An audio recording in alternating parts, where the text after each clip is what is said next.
Bonjour à tous, aujourd'hui on commence avec un mokume tout simple. Je vais juste prendre des cernites métalliques de différentes couleurs, donc vous pouvez vraiment prendre les couleurs que vous voulez. Je les ai toutes étalées à l'avant-dernier cran le plus fin de ma machine à pâte, je les ai superposées. Je vais ensuite couper ce grand rectangle en deux et le superposer encore une fois.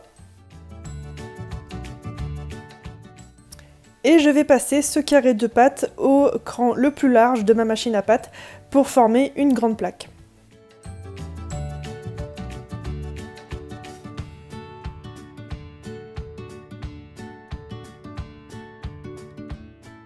Alors je n'avais jamais testé, je voulais le faire cette fois. J'ai mis quelques petits copeaux de feuilles d'or sur le dessus de la plaque et je vais ensuite appliquer une plaque de texture sur cette même plaque avant de scalper le tout. Alors, la plupart de la feuille d'or s'en va, mais il reste quand même quelques petites craquelures qui sont vraiment très jolies au rendu final.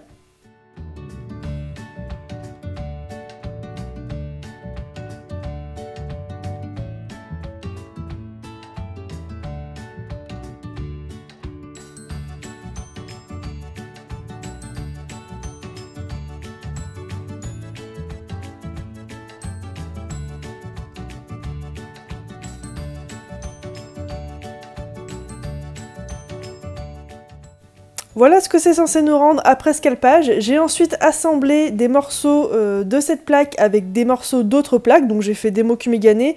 J'ai aussi utilisé les morceaux de plaque que je vous ai montré lors de mon dernier micro-tuto, je vous mets le lien en barre d'infos pour savoir comment faire les parties bleues des pendentifs. Je suis désolée, je vous ai pas montré l'assemblage des morceaux de plaque, mais il suffit tout simplement d'assembler les petits morceaux et de frotter un petit peu avec le doigt avec un morceau de papier cuisson pour pouvoir obtenir une jolie liaison des plaques. Une fois encore, j'ai fait la petite erreur de résiner avant le montage, mais du coup ça n'a pas grande importance puisqu'en fait ma résine passe très bien au four. Ça m'arrange même dans certains cas puisque la chaleur du four me permet de remettre d'aplomb certaines pièces qui se sont un petit peu courbées lorsque la résine se solidifie.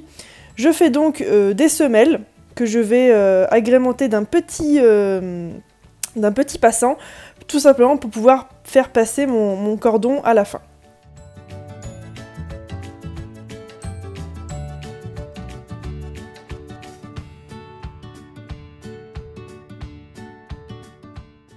Je monte le tout avec des petites perles entre chaque pièce pour les espacer un petit peu. Je vais ensuite ajouter tout simplement un fermoir, des anneaux, etc. Et le collier sera prêt.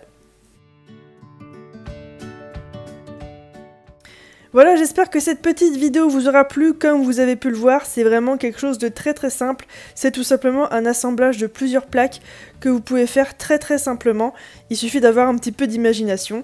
Sur ce, moi je vous dis à la semaine prochaine pour d'autres tutoriels. Ciao!